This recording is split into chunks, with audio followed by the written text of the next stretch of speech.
Greetings, everyone. My name's David. I'm an INFJ, and I have some advice for you today, particularly for those new INFJs out there. Maybe you just took the test and you went ahead and you did what INFJs tend to do, which is immediately go online and start looking up all sorts of information about yourself and what does it mean and how do I work and all of that. And you're probably just running into a bunch of stupid videos and articles about what it's like being on a date with an INFJ or being an INFJ at work or et cetera, et cetera.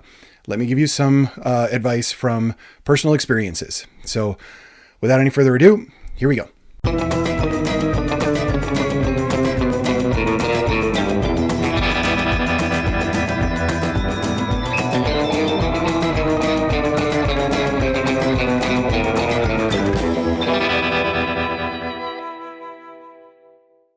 My friends, I have 3 pieces of advice for you today, and I want to talk a little bit about them and about what they might mean and give you some personal experience mixed into this all as well. Now, it's always tricky putting up an INFJ video because there are a lot out there. And just like I mentioned before, a lot of the ones you're going to find are just videos that are, okay, so there's like 2 camps with this, right?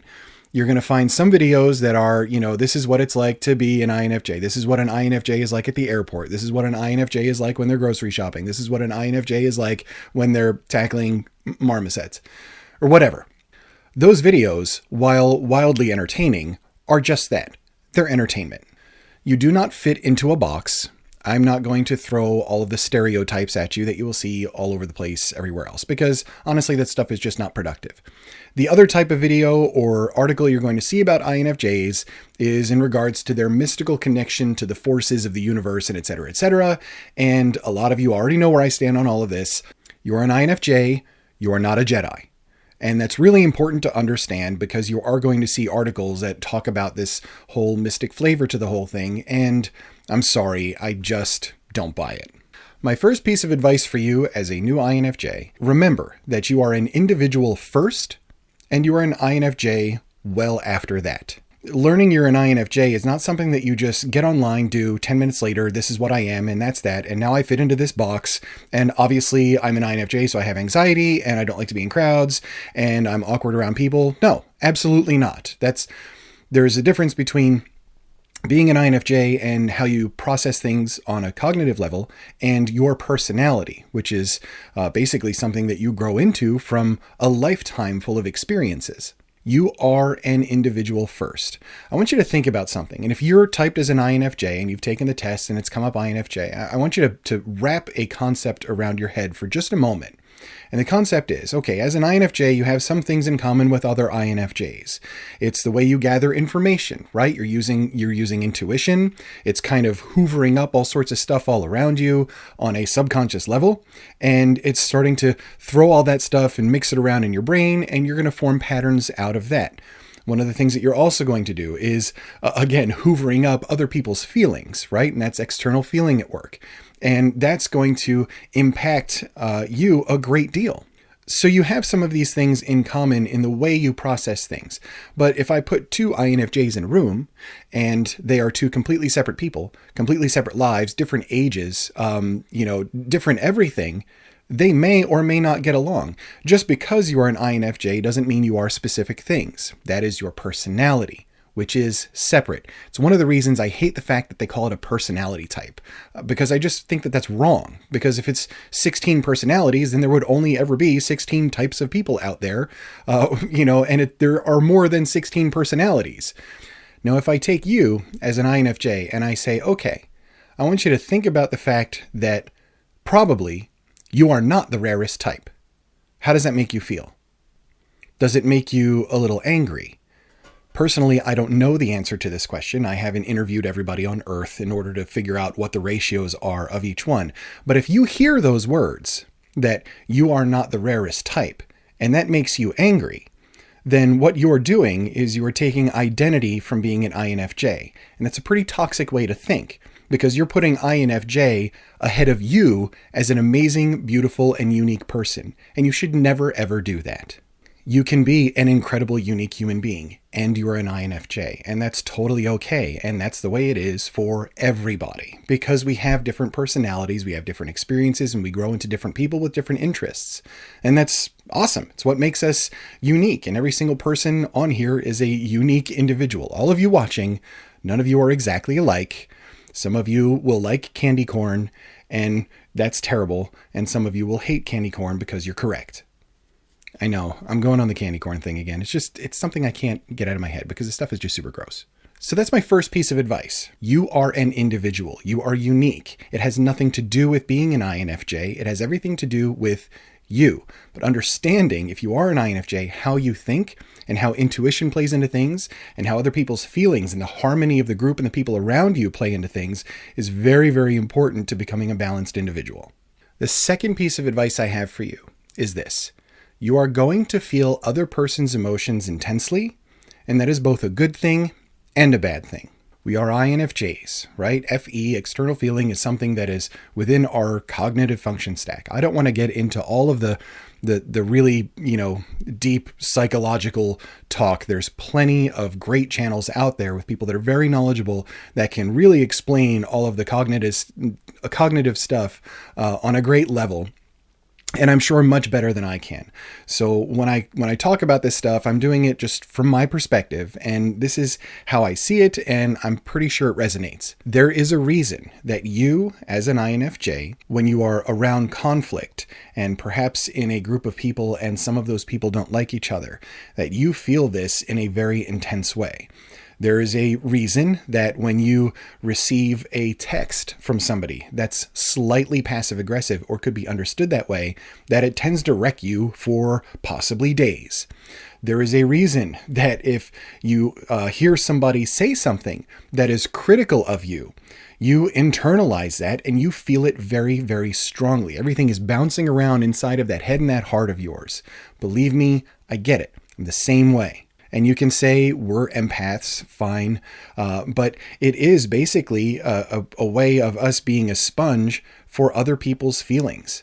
When it comes to people being critical, my belief is that this will hit an INFJ harder than it will hit most people. And the reason for that is because of how much weight we have on other people's feelings, and sometimes to the absolute detriment of our own. In many cases, we care deeply for the harmony of another person while we ignore the self-care it takes for us to be a balanced individual.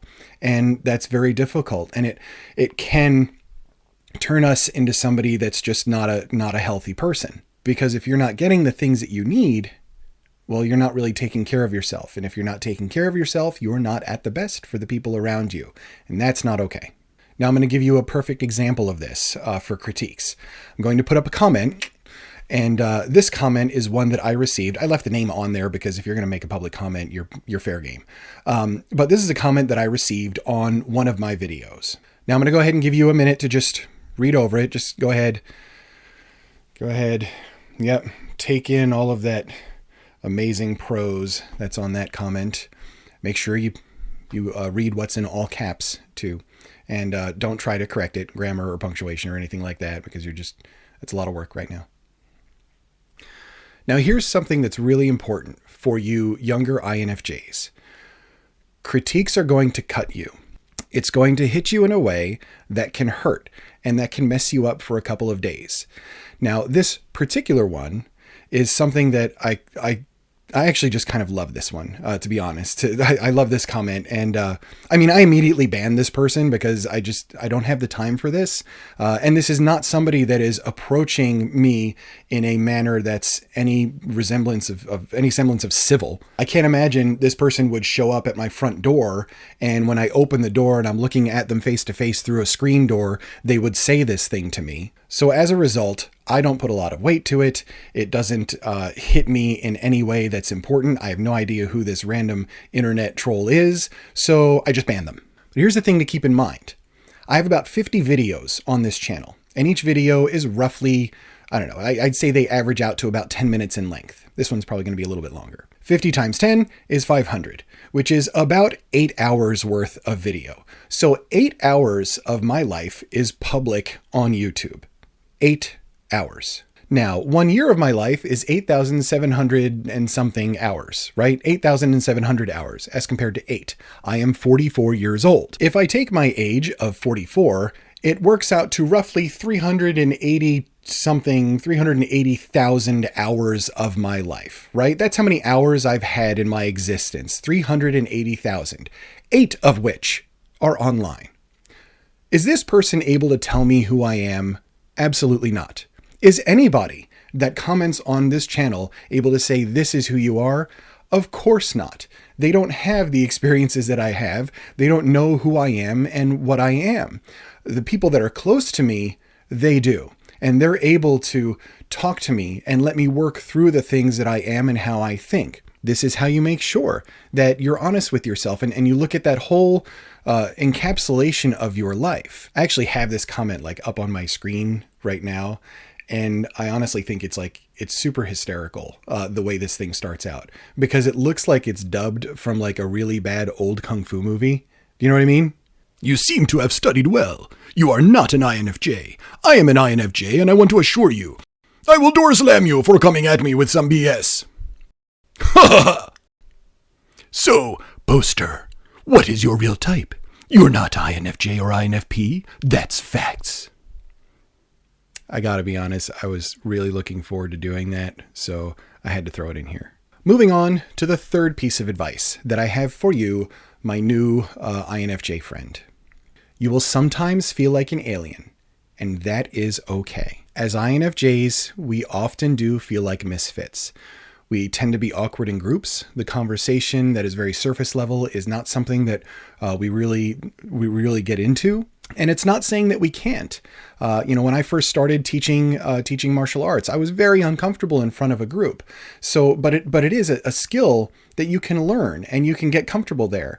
And so at this point, I'm still super awkward, but I'm pretty comfortable talking to a group of people only because I practiced it for hundreds upon hundreds upon hundreds of hours. And over the course of different moods, when I was sick, when I was just out of a surgery, all sorts of different things in the environment to kind of mess it up. Again, this comes down to that difference between your personality and being an INFJ. There are INFJs that are comfortable in public speaking. I'm one of them. There are INFJs that enjoy striking up conversations with people, and I enjoy doing that too, and it's totally okay. A lot of times for me, it's because I'm curious about something and I want to learn about somebody. It's not a bad thing. That's a good thing. That's being a decent human being. Now, don't let yourself get taken over by narcissists, obviously, but it is okay to be a human that reaches out to people and that talks to them. And a lot of times INFJs tend to be that sort of mentoring type because we are very interested in other people's feelings. In regards to feeling like an alien, I'm going to give you a scenario. I'm going to illustrate this with the help of this puzzle. You can kind of see it right there. Yeah. And it's got cute little animals and it has 35 pieces. It only took me 2 hours to put together. But this puzzle is something that I think will help me describe the feeling of being an INFJ when it comes to feeling like an alien. Imagine this puzzle as a social gathering. All of the different animals are different people there, and everybody's just kind of there and ready to mingle, and maybe it's like a work party or it's a holiday function of some kind, but there's a lot there. Now already I can tell my INFJ friends you're getting a little worked up about this. I am too. Just thinking about this kind of thing, it really does, it bothers me, okay? It's just one of those things. I'm not great in a social setting like this because it's a lot of stimulation. Now, every piece of this puzzle is like a different person, right? And imagine one of these pieces missing. To your standard extrovert, they may arrive at this party and they are that missing puzzle piece, and they'll look around and try and see where they fit in. And eventually they'll fall into a group and they'll fit in, and it's a perfect match and they get along just fine. And this is the kind of thing that is their self-care, being around these other people in this environment. Even just the surface level conversation is something that they greatly enjoy. It's not typical for an INFJ to be this kind of a person that can really fit into a group. Obviously, this doesn't apply to everybody. Your personality may be one that you can fit into a group okay, but usually, more often than not, as INFJs, we feel a bit awkward in this situation, and also all of these different people and different feelings, especially if it's a very emotional emotional gathering of some kind, is going to start hitting us and hitting our intuition and hitting that external feeling. And it's going to kind of send our minds into overdrive. We're going to overthink in this sort of a scenario more often than not. So you, my sweet, sweet INFJ friend, you are not this puzzle piece, and you don't fit exactly into this kind of a scenario. You feel a bit like an alien. Imagine yourself instead as a ball of oatmeal, right? That's you. You're warm and you're comforting, which is totally okay. I mean, those are good things. And maybe you lower cholesterol. Perhaps you're a bit gelatinous. I mean, who knows? But you at this social gathering will look around and try to find that space where you fit, and you're just not really going to find it. And sure, you can kind of mold yourself and squeeze some sides and squeeze some other sides to try and change your shape a little bit to fit in, but you're never really going to fit in. It's not your environment and it's not your thing. And that's totally okay. Remember, you have your own gifts and qualities. You're warm, you're engaging, you're comforting, you fit well into a bowl. I'm not really sure about that one. So when you're in this environment, you look for your place to fit in, and then you try to fit in. And it can get kind of messy, and it can be kind of gross or super awkward, but you're sort of there and moving yourself around, and that's totally okay. But you know that this is not your environment, and everybody else may see you and be like, what? Like, this is super awkward. What is oatmeal doing in our puzzle? Remember, you have your gifts and your traits and your qualities that are amazing, but this probably isn't the setting for them. And this contributes to you feeling like that alien. And I say alien in the most endearing of ways. One of the things I do on the community page for this channel is I really like referring to people, like saying, greetings, friends and fellow aliens, because it is, to me, it's an endearing term. We do often feel like misfits, and I think that has resonated with a lot of people, that we don't feel like we fit. So all told, this is my advice to you. Just be you, and be that individual you. Learn about how you think and try to use that and use that to your advantage. And also, if there's an area where you feel you're weaker, try and do some things to break out of that. And it's going to make you a more well-rounded individual. You're okay as an INFJ, and you're going to be fine. And you're going to have those moments where you feel isolated and alone, and you're going to have those moments where you feel anxiety or depressed. And honestly, a lot of people do, regardless of their type. It's a normal thing. Take your strengths of focusing on other people's feelings and use that to your advantage, and use that to be a great friend to people and to be a great person and to inspire others. And I think if you do that, you're going to be the most amazing INFJ ever. But remember, just because you have 4 letters as a type, that does not define completely who you are. So that's it for my advice for today. Thank you so much for watching this. And I'm going to go have some oatmeal. I'm a little hungry, and maybe not that one. I appreciate you so very much, and I'm so glad you're hanging out with me. If you enjoyed this, please like, subscribe, and share it and all that great stuff, because I like connecting to you guys, and I like connecting to people. And if you are one of those trolls that's going to sit here and tell me who I am after watching what I'm sure is far less than 8 hours of my life, please just go away. I'm just going to ban you. We're not even going to talk. Go on. Thank you, everybody, and I will see you on the next video.